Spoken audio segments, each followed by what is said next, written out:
Sejam bem-vindos a mais uma edição do Regulação da Economia, um programa da Agência Reguladora Multissectorial da Economia, ARME, emitido neste espaço quinzenalmente às segundas-feiras, às 19h45, antes do telejornal. Caros espectadores, iniciamos este programa a dar-lhe a conta que o Conselho Consultivo da ARME reuniu-se na passada quinta-feira, 29 de agosto, na sala multiusos da instituição, naquela que é a sua terceira reunião ordinária, desde a tomada de posse dos membros do Conselho de Administração, a 26 de novembro de 2018. A reportagem a seguir com Carlos Sá Nogueira. O presidente do Conselho Consultivo da ARME, Eduardo Trigueiros Mendes, fez uma avaliação muito positiva das reuniões do Conselho que já vão na sua terceira sessão e considera ainda que as relações entre os conselheiros e os membros do Conselho de Administração da ARME são de absoluta confiança e amizade. Sendo a terceira, acho que nós já nos vamos tornando amigos. O espírito desse Conselho Consultivo é um espírito de muita interagura, de uma perspectiva dos conselheiros recomendarem e aconselharem o Conselho de Administração. É um modelo que acho que é novo para nós aqui. A ARME é uma agência, como o nome próprio diz, multissectorial, que absorve em si vários sectores e, portanto, tem gente no Conselho Consultivo de diferentes sectores, com diferentes sensibilidades, mas temos que criar aqui um ambiente muito saudável na relação dos conselheiros com o Conselho de Administração e tem sido bastante frutuoso trabalhar com esses conselheiros e com o Conselho de Administração.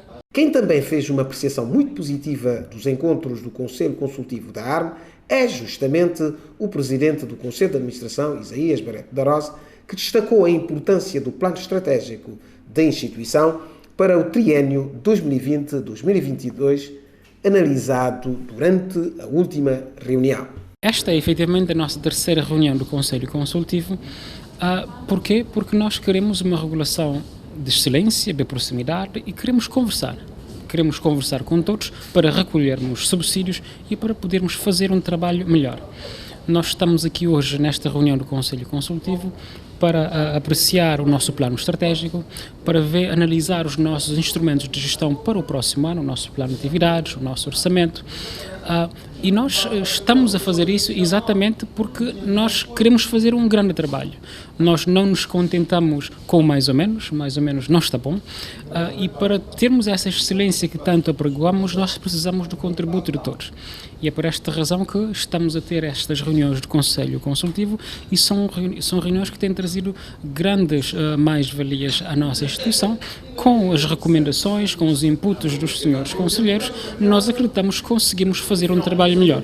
Portanto, nós estamos contentes e satisfeitos por estarmos a ter esses encontros com os conselheiros, com os membros do Conselho Consultivo e, naturalmente, levamos em boa conta, portanto, em consideração essas recomendações nas nossas ações do dia a dia. No seguimento, fica a saber que a ARME acaba de estabelecer novos preços máximos dos combustíveis que entraram em vigor desde as 0 horas do dia 1 até 30 de setembro. Assim, o mote que propomos para este programa é justamente os mecanismos de fixação de preços dos combustíveis no mercado cabo-verdiano. O regime jurídico que estabelece o mecanismo de fixação de preços dos combustíveis em Cabo Verde está em vigor desde 2009. Para conferir qual é a avaliação que as petrolíferas fazem da regulação do setor dos combustíveis e do mecanismo de fixação de preços no país, falamos com as duas empresas no mercado, a Vivo Energy e Enacol.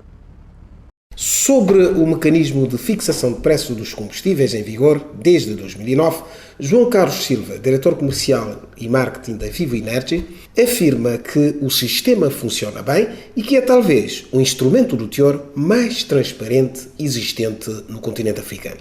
O sistema funciona. Eu posso dizer que nestes 10 anos de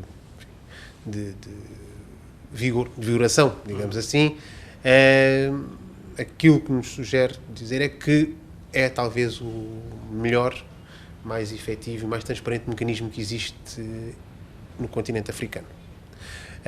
Os preços são estabelecidos com acompanham, portanto, na verdade o que acontece é que o consumidor acaba por pagar um preço que reflete o custo do produto no mercado internacional, com uma decalagem apenas de um mês. Os preços são fixados com base na média do preço anterior. Aí já houve uma melhoria recentemente, porque antigamente eram 60 dias, portanto, neste momento são 30 dias, já houve uma melhoria, e aquilo que nós temos notado é que a ARME vem, enquanto regulador, vem trabalhando para tentar aprimorar mais o sistema de mecanismo de fixação de preços. Já Abílio Madalena, diretor-geral da Enacol, considera que o mecanismo de fixação de preços dos combustíveis é uma boa solução para Cabo Verde. Uma boa solução para Cabo Verde, tendo em direção às características de Cabo Verde, é a forma de garantir, por um lado, que existe uniformidade de preços nas várias ilhas, e, como sabemos, o custo da chegada dos produtos às ilhas não é exatamente o mesmo. Cada ilha tem as suas especificidades relativamente à gestão dos produtos, e é também, simultaneamente, uma garantia de que os consumidores estão a pagar um preço justo, porque há uma entidade externa que, ao regular o preço e ao passar para o consumidor mensalmente os preços que são regulados, se dá a garantia que o consumidor está de facto a pagar um preço que é justo e um preço que permite o mercado funcionar sem sobressaltos. Para o responsável máximo da Enacol, Cabo Verde tem tido um bom ambiente de negócios, o que permite uma concorrência saudável entre as empresas do setor, até porque o crescimento deste tipo de atividade está atrelado ao comportamento da economia. Vejo bem, o ambiente de negócios funciona muito consoante o comportamento da economia. E a economia tem estado a ter um bom comportamento nos últimos anos, tem estado a ter bastante desenvolvimento, e, de facto, a nossa atividade está muito relacionada com o comportamento e com o desenvolvimento da economia, nomeadamente com a questão quer da produção de energia, quer da movimentação de pessoas. Havendo, enfim, algumas fontes alternativas de energia que vão surgindo no mercado, isso não deixa de ser mais um desafio para a nossa atividade, e, de facto, estamos convencidos e somos da opinião que há espaço para todos. O mecanismo de fixação de preços dos combustíveis no nosso mercado pressupõe, desde logo, o alinhamento de um conjunto de parâmetros e métricas que permitem ao regulador garantir a sustentabilidade dos operadores e defender os legítimos interesses dos consumidores. Assim, para explicar-nos como é que funciona o sistema de fixação de preços dos combustíveis, convidamos o engenheiro Carlos Ramos, coordenador do setor dos combustíveis da ARME, a quem cumprimentamos e agradecemos pela sua presença. Olá, senhor engenheiro. Para iniciarmos a nossa conversa, diga-nos como é que funciona a atividade petrolífera em Cabo Verde. A atividade petrolífera em Cabo Verde é de downstream, ou seja, de comercialização e distribuição dos produtos petrolíferos, visto que nós não temos nem a atividade de refinação e nem da produção de petróleo. A atividade de comercialização e distribuição dos combustíveis inclui a importação, a armazenagem, o transporte, a distribuição e a venda ao retalho dos produtos petrolíferos. A Enacol e a Viva Energy são as duas operadoras que operam nesta atividade, que têm, por meio de um contrato firmado com o governo de Cabo Verde. Senhor engenheiro, para que os consumidores lá em casa possam perceber, explica-nos como é que funciona a fórmula de cálculo dos preços máximos de venda dos combustíveis. Há dúvida, de certeza, e gostaríamos de ouvir como é que é calculado o preço dos combustíveis. De uma forma sucinta, o governo de Cabo Verde, em 2009, publicou o Decreto-Lei 19/2009, que estabelece a fórmula de preço dos produtos petrolíferos no nosso mercado. No seu artigo 7º, diz que o preço de venda ao consumidor deve ser pelo custo de importação, custo da logística, custo de distribuição, mais o IVA e mais os outros impostos e taxas. O que é custo de importação? Custo de importação é o preço, é o que nós compramos, é o preço dos produtos no mercado internacional, mais o transporte marítimo internacional até chegar às descargas primárias que temos aqui em Cabo Verde, e temos também os impostos aduaneiros, mais custos adicionais como custos com despesas bancárias e custos com despachantes, esses pequenos custos também que fazem parte do custo de importação. De seguida temos o custo da logística, que inclui toda a armazenagem em todas as ilhas, mais o transporte marítimo entre ilhas. Depois temos o custo de distribuição. O custo de distribuição é o custo que nós temos desde a instalação da armazenagem até o cliente final. E inclui-se a isso também a comissão dos agentes. Depois temos o IVA, que é um imposto sobre o valor acrescentado, mais as outras taxas e impostos. Outras taxas e impostos, temos a taxa ENAPOR, que é a taxa que se paga pela utilização dos portos. Temos a taxa de manutenção rodoviária, que é 8 escudos para a gasolina e para o gasóleo vendido nas bombas. E temos a taxa de segurança marítima, que entrou em vigor desde janeiro deste ano.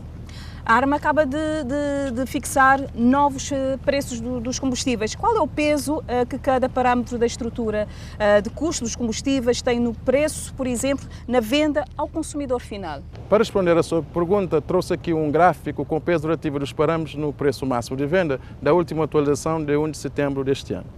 Então, no gráfico podemos ver os custos de importação, da logística, da distribuição, o IVA, mais outros impostos e taxas. Nós temos em laranja o custo do produto, ou seja, custo de importação. Em azul temos o custo da logística, em verde temos os custos da distribuição e em amarelo o custo do IVA e em roxo os custos, outros impostos e taxas. Para exemplificar, temos aqui o gasóleo normal, que é o gasóleo vendido nas bombas. Podemos verificar que, se considerarmos que o preço é 100 escudos, né, temos 55 escudos é o preço do produto, o custo da logística é 8,62 escudos, o custo da distribuição é 15,58, o custo do IVA é 11,97, outros impostos e taxas correspondem a 8,21%. Como podemos ver nesse gráfico, a exceção do butano, o peso maior nos custos dos produtos petrolíferos é no custo com a importação.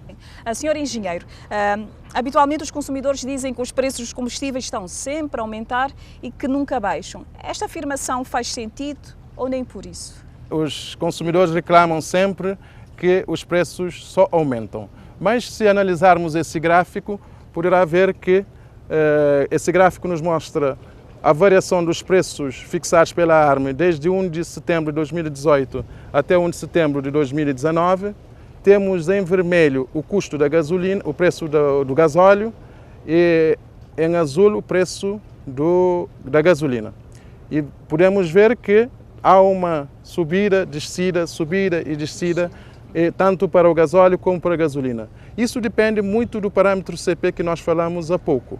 Ou seja, isso depende da flutuação dos preços no mercado internacional. O parâmetro da logística e o parâmetro da distribuição são fixos por um período de tempo, ou seja, que normalmente é de 5 anos. Portanto, esses parâmetros não variam, então o que varia, na verdade, com as atualizações é o custo de importação. E toda essa cadência de subida e descida depende efetivamente das flutuações no mercado internacional. Senhor engenheiro, mas como é que explica essas variações nos mercados internacionais? Há vários fatores que influenciam os preços no mercado internacional. Desde já, começamos pela estimativa da procura mundial do petróleo. Quando há maior procura, maior o preço. Quando há uma diminuição de procura, há uma diminuição de preço. Temos também a procura dos grandes consumidores.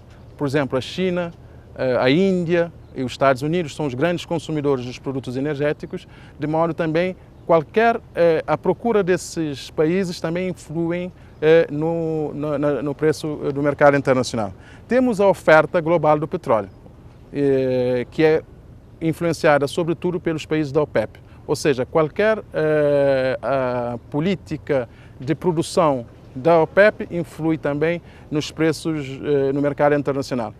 Diminuindo a produção, aumenta os preços, aumentando a produção do petróleo, também temos uma diminuição de preço no mercado internacional. E para finalizar a nossa conversa, diga-nos quais são os produtos petrolíferos regulados em Cabo Verde. Nós temos um conjunto de produtos que são regulados e também temos produtos que não são regulados. Os produtos regulados temos o gás butano, temos a gasolina, temos o petróleo, temos o gasóleo vendido nas bombas, o gasóleo para a produção da eletricidade, o gasóleo utilizado na marinha, temos o fuel 380 e o fuel 180, que é utilizado maioritariamente para a produção da energia elétrica. Esses produtos são regulados. E os produtos que não são regulados são o jet A1, que é o combustível para a aviação, temos a gasolina da aviação, também não é regulada, temos os lubrificantes, os betumes, também não são regulados. Esses têm preços livres no mercado. Senhor Engenheiro Carlos Ramos, muito obrigada pela sua presença no programa. Nós é que agradecemos. E obrigada por ter respondido a questões pertinentes. E com esta conversa com o Engenheiro Carlos Ramos, que esperemos tenha sido esclarecedora, que chegamos ao fim de mais um número do Regulação da Economia, um programa da ARMA onde o rigor e a ética da informação sobre os setores regulados são o nosso compromisso. Gratos pela vossa atenção. Marcamos assim um novo encontro consigo para daqui a 15 dias. Até lá, fique bem.